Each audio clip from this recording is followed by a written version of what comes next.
Sacred Mysteries. Hello everyone, and welcome to Sacred Mysteries Worldwide channel. I'm your host, Reverend MignonGrayson, and you are in the Sacred Mystery School of Spiritual Learning. I am going to talk about today an overarching topic of divination, because it is such an invaluable tool for life when you are on a spiritual journey. So we're going to get into it today. I'm going to give you my views, and I always like to underline my views, my experience, and what I have garnered through decades worth of walking this path and learning different things. So I like to share it with you from my perspective, because when you begin your spiritual journey or are on it, sometimes, someone else's perspective, experience, knowledge, clarification on some things, why not? Getting right into it. Divination is a process by which we contact the omniscience of the divine, the creator, God, the one, universe. What are some of the other names that we call the void, the whatever names that we call goddess, God? That's how we contact that aspect of the one who created us, that has all of the wisdom, all of the knowledge stored, accessible to us through different various means of divination. So we can tap in. However, there are different modes of tapping in. There are different ways of tapping in, and divination is one of the most significant ways of getting the information that you need in order to continue to have the proper guidance, to lead you on your path, to help guide you along, to hit those milestones that we promised when we came here that we would hit. Because, life is life. We have free will. So, we choose certain things that sometimes get us off the path or have us have a detour for a while. So when we're checking periodically, it really, really helps to align us and keep us moving in the right direction. Because, the shortest distance between 2 points is a straight line.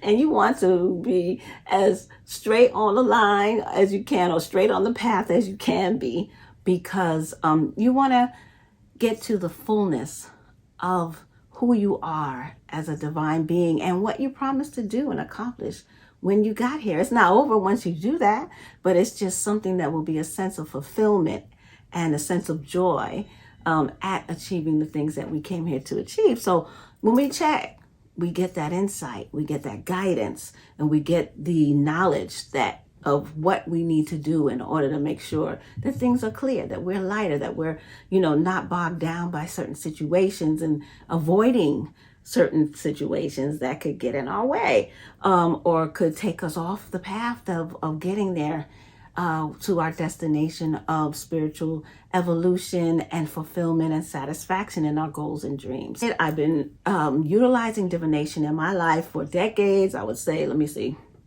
over 40 years. So I have found that it has been an invaluable tool. So there are so many types of divination. Every place in the world had a divination system or divination systems, or a way of connecting into that omniscience of the creator, of the gods and goddesses, or the Orisha and the Neteru, the Lwa, and all the different higher beings that God has put into place to help us along the way. Now,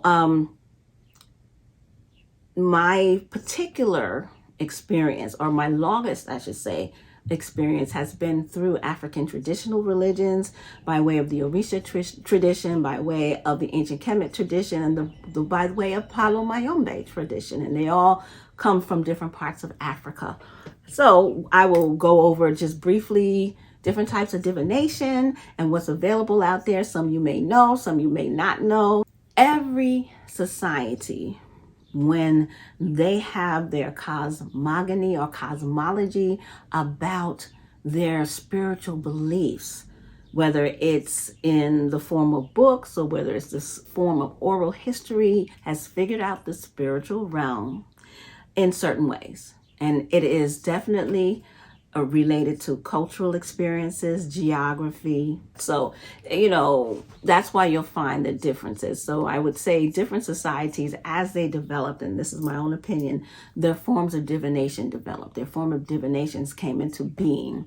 I believe that when we were more connected to nature without being so distracted or being so externally focused, when we were more in line with our spiritual selves, that these divination tools came into existence from us observing nature, from us listening to our higher selves and those divine beings that work with us for our benefit, that these divinations came into being. And there are so many different stories about how different divination systems came to be depending on where you are in the world.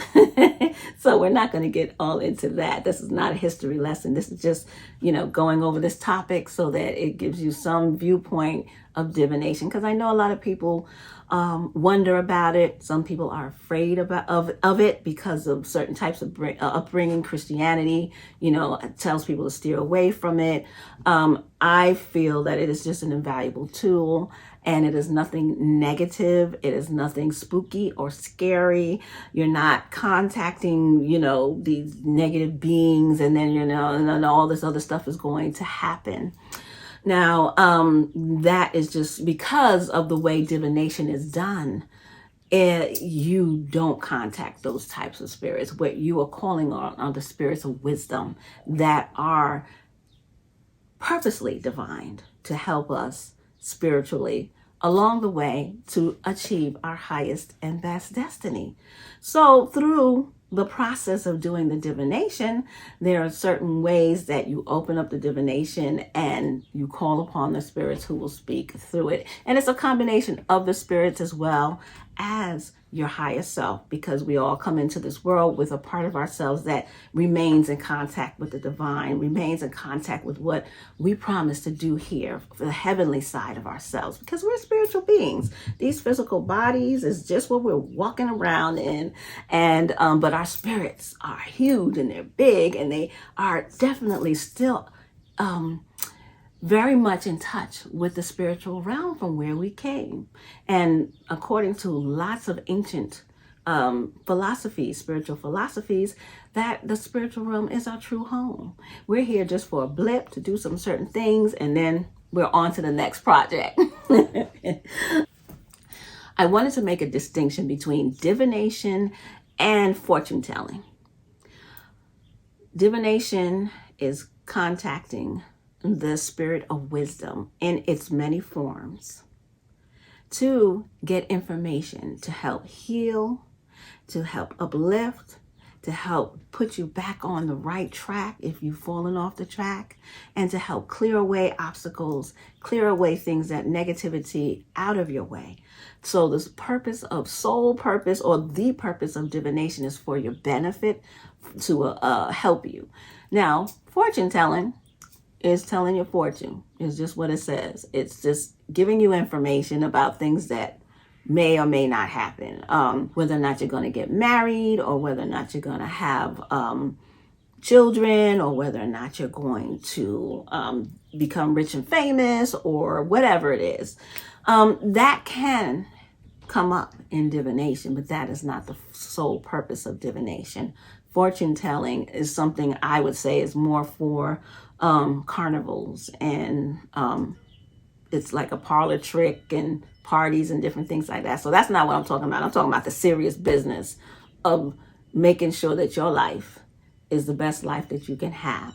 It's not to scare you with information or tell you, give you stuff in rose-colored glasses only that will make you feel like, well, I'm going to, this is going to happen and that's going to happen. That's not the point of divination. So I want to make that distinction, because sometimes people use the words in the same way and they are totally two different aspects. So when you go for divination or do divination for yourself, that is what the goal is. Now, saying that, even I want to say that there is divination that you can do, self-divination, which you can do on a regular basis or every once in a while. And then there's divination that you go to someone who is qualified, well-learned, skilled, and highly ethical that you go to get insight. And that would come, you would decide when that needs to happen. In my life, I like to make all major decisions. I like to consult to make sure that I'm going down the right path, because certain things you don't want to misstep on. But, in general, you got to live your life, and you don't have to, you shouldn't rely on divination to make every step or every decision. That's just not the way life is supposed to be. You're supposed to live your life and utilize and sharpen your own ability, your own skill set, whether it's your emotional, intellectual skill set, your spiritual intelligence, emotional intelligence, intellectual aspects of yourself. You want to develop those. That's what we're here for as well, is to develop and grow and learn. So you don't want to rely on divination for that, but it is an invaluable tool for those major decisions and to make sure that you are always on the right track as much as possible. Now, there are certain types of divination that you can do on your own. And there are other types of divination that come from traditional systems that must be done by an initiated priest or priestess. Period, point blank. These things you cannot pick up on your own, and you are not to do it. And they are intricate, and it takes years and years of experience and of training. I will be going over various types of divination tools.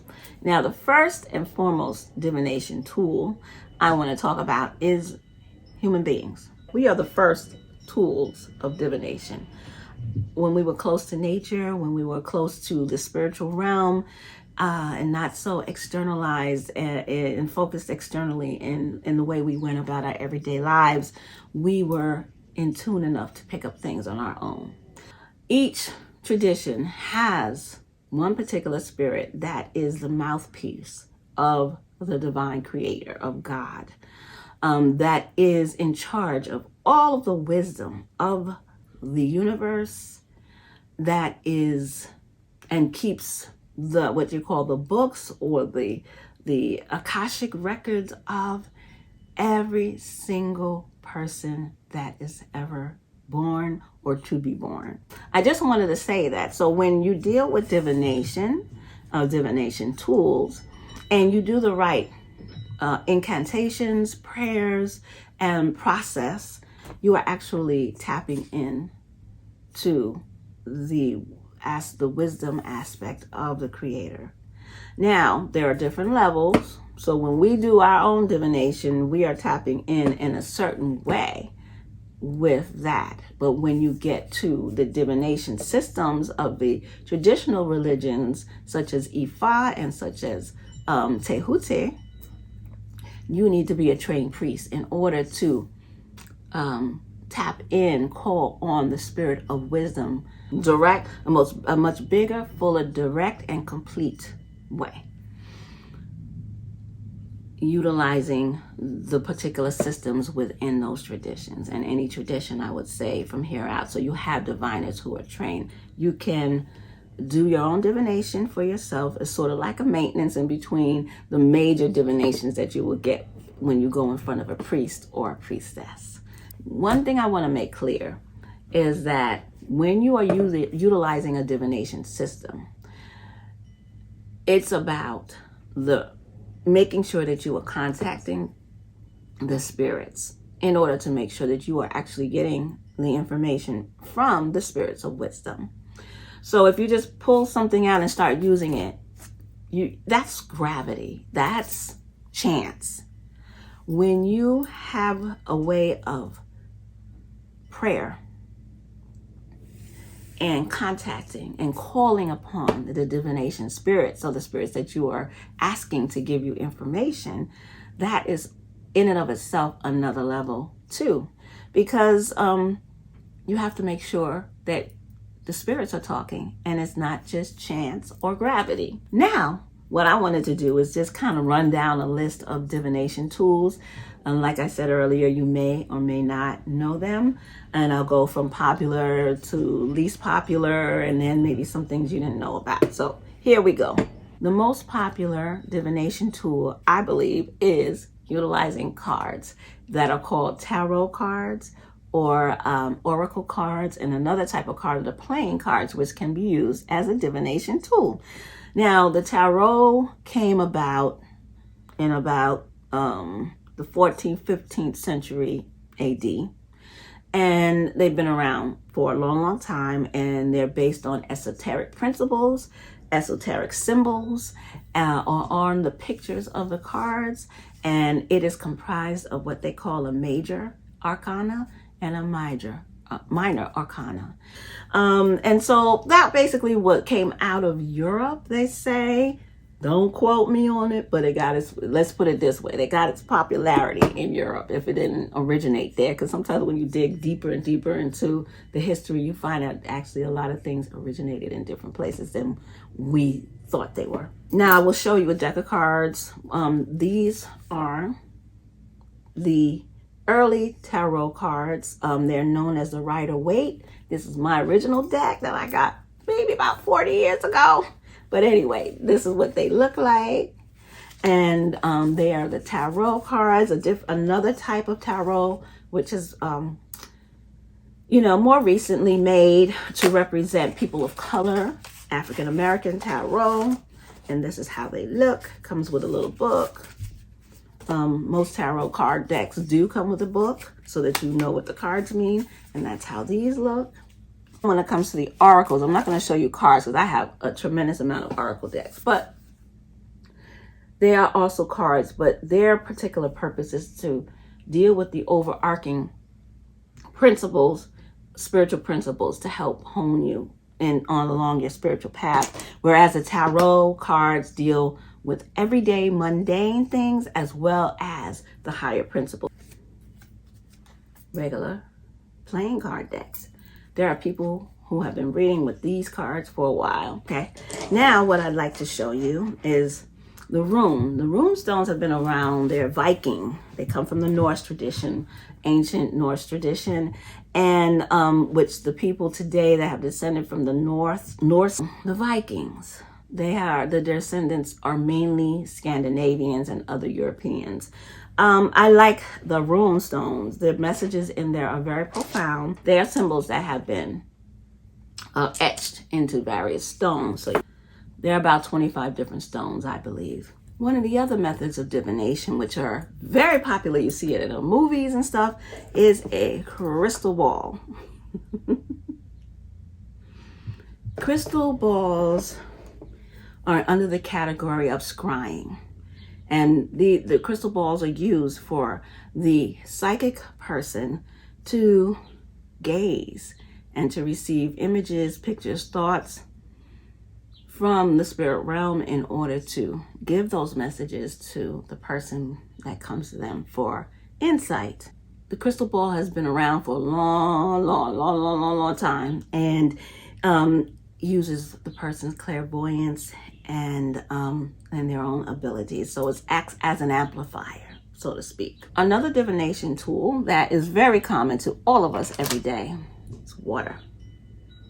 Water is very much like a crystal ball. The element of water helps you to connect into the spiritual realm. So someone with psychic abilities can take a glass of water and sit it beside them and focus and be able to bring forth messages. So that goes back to my first point of the human being being the first divination tool. And so then we can use aids as psychic people to bring forth the information. The next divination tool that is very popular, that we've seen also in the movies a lot, and maybe some of us have had it done, but it's the tea leaf. Tea leaf is when a special brew of tea is made. The client, the person seeking insight, will come and get the tea, drink the tea, and the diviner will look into the cup after the tea has been taken all in and will proceed to read the leaves, which I think is always fascinating. And certain messages will come, and the way the leaves will be a particular way, a particular message, in a particular way that the person can read the leaves that will bring forth that message. And the tea leaves have also been around for a long time. They're saying around the 17th century. Like I said, don't quote me on these dates because I haven't done like extensive research on this. I just kind of wanted to bring this information to you about various types of divination tools and the way to look at divination. Another form of divination is a pendulum, which swings back and forth. Now, this has also been around a long time, and this one in particular is utilized for yes and no answers only. So depending on which way it swings, this way or this way, will be your yes or your no. And you will determine as a person using it yourself to find an answer on whether or not you should, whatever your question, yes or no question is, it will, based on how you determine, you let spirit know which direction means yes and which direction means no. If you want to go on what other people have done, you can use something that you've heard from other people as well. But from my experience, you determine what's yes and what's no, and you communicate with your spirit guides. This calls on your guides to help you answer this question. And your guides are in touch with the higher spirits, or are the higher spirits themselves that go to the spirit of wisdom and gains that information. So all the spirits that are working on our benefit are working together to help us. So that's basically it on the most popular. Now I'm moving on to what's becoming popular. What's becoming popular are the African traditional religion divination systems, particularly Yoruba Orisha tradition out of Nigeria, and that has come through as well, Cuba, into the United States and other places in the world. Is becoming more and more and more and more popular. Now, the divination systems that come out of Yoruba tradition, in particular, Orisha tradition, or Lukumi, which is the version of the Yoruba tradition that came through Cuba, is called Ifa divination. And Ifa divination, I had mentioned earlier, the spirit of Orumila is prayed and called in order to speak on the client, on the person's life issue situation. Is done by the Opwele chain or the I-ching, but because these are used by priests who have been ordained, who have been initiated into the system and have learned the secrets of it, because it's not just about getting an answer. It's about getting an answer and a medicine and a cure for whatever is going on. So you have to be well trained in these systems in order to utilize them, for even if you do it for yourself, or to go to a priest who has been well trained in it. The other one that's more so from the Cuban system that is being utilized is called the Diloggun, utilizing cowrie shells in order to you cast them, and based on the way they fall is the way you read them, and you come up with a particular message for the client. And it also comes along with a cure or a medicine for your particular problem or issue, or to realign you with your highest destiny. Also done by well-trained priests and priestesses. The Diloggun is by a priest or priestess, or you call Orisha or Babal Orisha or El Orisha, and that means that they are a priest in the Orisha tradition and can utilize the system because they went through the extensive initiation and training. Another system that a layperson can utilize once they've been trained and taught by an elder is called the OB. The OB are 4 cowrie shells that when they are cast and they fall in different positions, it lets you know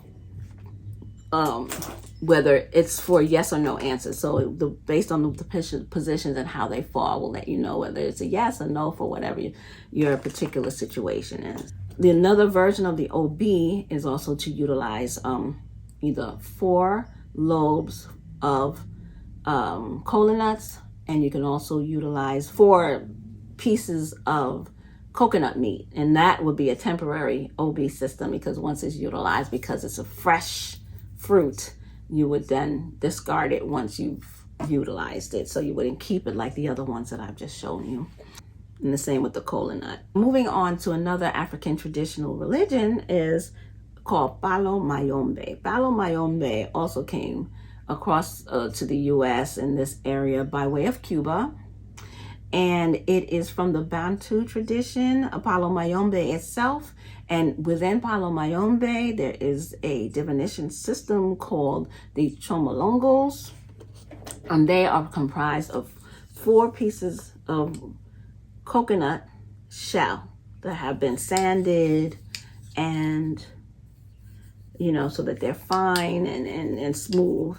And these are cast, and the positions that they fall in will tell you also yes or no answers as well. This particular yes and no can also go into other things, but you have to know what you're doing. You have to be initiated. You have to be part of the tradition in order to use the chambolongos. And also going back to the OB, the 4 cowrie shells, you need to be a devotee of the Orisha tradition, but you do not have to be initiated in order to utilize them for yes and no answers. Okay. One divination system also that takes training, and you don't have to be initiated, but you should have training as well, that comes from, this particular system comes from Africa. It has traced back to Asia and different other parts of the world, which is called bone divination, utilizing bones that have been, the meat is removed and it's dry and they have been consecrated, and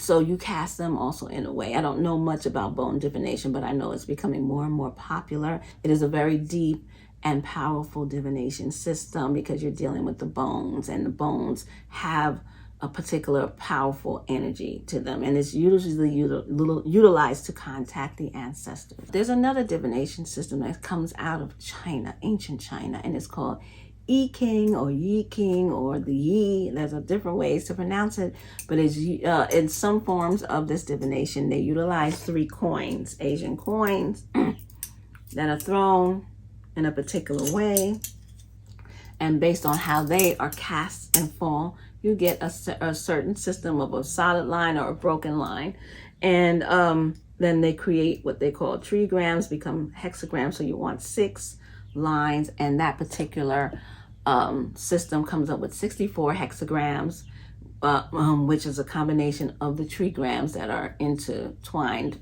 with each other, and they come up with a reading. And that's a great divination tool as well. So moving along to these other types of not as widely known or utilized systems is to read candle flames and the leftovers bits of a candle that has been burned, to read about, because you burn candles for a particular reason. So you would then look at the candle to see if that particular reason has, if the candle did all the work that it was supposed to do or not. And then if you're reading a flame, that brings forth other information that is also connecting your psychic ability as well. Like we use water, you can also use fire as a divination tool. So there's the candle itself to read that you've burned for a particular intention that burns all the way out, or as it's burning, you kind of keep looking at it and see, what the energy says about what your intentions are for that particular candle. Then there is the flame. If you're just doing a reading with the flame, you can actually gaze into the flame to get insight into different things. Another thing that is also utilized is smoke, is reading the smoke of either cigars, puffing cigar, and the smoke creates different shapes that can be read, as well as incense. The smoke from incense can create certain flames that can be read. But it's everything when it comes to divining and utilizing these divination tools, which is extremely important, is that consecration of the tools themselves need to happen. No matter what I've listed here, all of the tools need to be consecrated themselves. Then you need the proper prayer and ritual in order to open up the reading. And then there are the particular, and all of them require training, whether it's self-training with tarot, which you can do that, but it's always best to learn from someone who knows, or whether it is you have to be initiated in order to touch the system. And in order to be able, you have to have what they call license. You have to be initiated in order to contact certain spirits or utilize certain divination tools, especially in African traditional religions.